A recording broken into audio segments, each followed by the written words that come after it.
The sweet sound of superbikes. These beasts are Australia's most spectacular two-wheelers, and for years this sort of high-quality motor racing has been happening around the country, but few have been able to soak it all up. Motorcycle race fans have known how good these guys are, and pretty soon a whole lot more folks should know. That's if a new idea is allowed to get off the ground. The James Hardy 1000 is Australia's great race, a gala affair for the touring cars and their supporters. That first weekend in October is sacred and always produces that special atmosphere, and it's going to get better. Superbikes have been included in a proposal to race on the Saturday preceding this year's great race, a concept widely supported. I personally love the superbikes. I like all forms of motorsport, cars and bikes together. Having ridden the bikes for quite a few years, I really enjoy them. Yes, I think it'd be a good idea.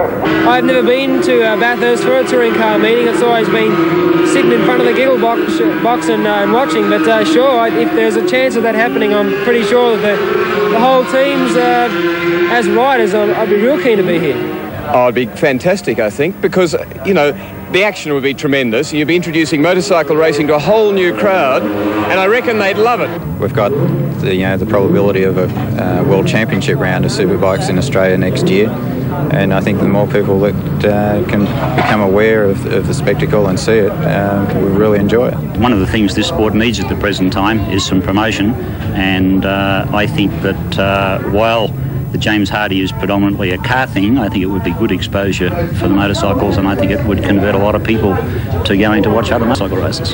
It's better than good about it. It's an excellent idea. I think you've got to think this one through positively. I think any motor racing fan who sees these guys doing this stuff across this mountain on the same weekend as the James Hardy 1000 would be thrilled. To expose these boys to international crowd via the media and television, and to the motor racing public here at the Mount, would be marvellous. October aside, last weekend bikes did rule the mountain. Because of the public relations worries generated over past meetings, the crowd was down, but the quality of the racing was as good as ever. Saturday's curtain raiser was the Arai 500. The front row consisted of Team Yamaha's Kevin Magee and Michael Dowson, Kawasaki's Len Willing and Rob Phillis, and Honda's Rob Scollier. But it was veteran Roger Hayes on the Greg Hansford Yamaha who led the field up the mountain straight for the first of 81 laps. The jostling over the top of the mountain produced some surprises. Many of the new production bikes were proving to be as quick as the Superbikes. At the bottom of Conrod Straight, Magee, fresh from his Japanese Grand Prix ride, had opened a hefty margin on Wayne Clark. Rod Cox, Rob Scollier, Hayes and Phillis were next. The Marlboro team's account opened badly. Michael Dowson had problems on the warm-up lap, and they proved to be terminal. Pull the carburetors off after they went back to the pits and found fuel sitting on the top of the valves in the two left-hand cylinders. So it's unfortunate, but we're all very upset about it, and also for Kevin's crash. But that's racing, and we're just looking forward to making amends in the next race. Magee was running away. Early on he produced some 2-minute 13-second lap times, which was far and away quicker than anybody else. But the real eye-opening performances were cut here on 5 with a standard production bike, and a great 3-way battle for fourth between Pete Byers on the Quicksnacks Honda number 72, Rob Phillis on the GPX 750 Kawasaki, and Tasmanian Rob Scollier on board the number 6 Honda.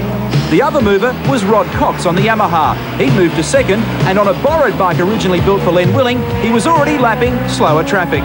With a 40-second lead, Magee had control, but then he dropped the Yamaha in traffic and badly hurt his hip. Damage to the bike wasn't too bad, but Kevin wasn't going anywhere. Last year's winner was in strife. It's possibly just because I was on a different line and sort of happened as soon as I just got back on the throttle, just sort of to coast through the middle of the corner. I think it was the fastest one I've ever had. Like, it just smacked me over the top straight away. From that point, it was a Rod Cox benefit. The former Castrol 6-hour winner had never taken an outright win in the Arai, and this team and bike were faultlessly moving towards giving him one. Another strong act was Alan Cunningham. He'd eased into 4th position on the Scholastic Yamaha and was showing his true versatility. In the final stages, Cox had lapped everyone except Clark. Wayne's show on the Yamaha was fantastic, and for what it was worth, Cox didn't bother to round him up. After 500 Ks, Cox had set a new race record, thrilled the fans with his ride, and finally broken through. It was a very good performance. So placings in the Arai 500, and Cox did it easily. Wayne Clark was second, and 1 lap down in third was Rob Scollier on the Honda. It's a hard one to win. You've got to have a lot of luck, a well-prepared motorbike, which I had for sure, and I think the best one in the race. It was always going to finish. That was the plan from the start. Fortunately, there was no trouble on the mountain overnight, focusing all the attention back on the racing. The two big events on Sunday were the Aussie Land Superbike heats. When they jumped, it was Byers who sprinted away, but it didn't take long for him to be overhauled. Dowson led the pack to Forest Elbow and showed just how quick the Yamahas were, even with a broken foot. At the bottom of Conrod, it was Dowson who led easily from Byers, Phillips, Scolyer, Hayes and Armstrong. Dowson was in form, and so was Phyllis. The Kawasaki team had found some overnight pace. The Dowson gap stayed around 15 seconds, but the battle for third was all the rage.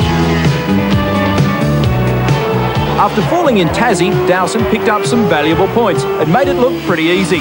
He cruised home to lead Robbie Phillips and Rob Scolyer. The second heat was pretty much a carbon copy, except this time Len Willing jumped and led the field to turn one. Again, Dowson caught everyone on the way up the hill, but this time Tony Armstrong was much closer. The first two seemed to be settled early, and the battle was only on for third.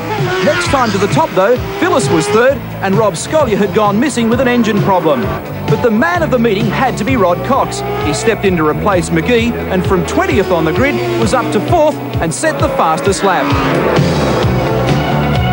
In fact, Cox was getting quicker by 2 seconds every lap, lap after lap. But it was definitely Dowson's day, and he was uncatchable. Sunday's bigger crowd enjoyed his ride, and he led home Tony Armstrong and Rob Phillips. The overall on the day went to Michael Dowson. Phillips picked up a useful second, and third was Suzuki's brightest new hope, Tony Armstrong. Yep, Superbikes on the mountain. They make for great motorsport. Let's hope we see them next October.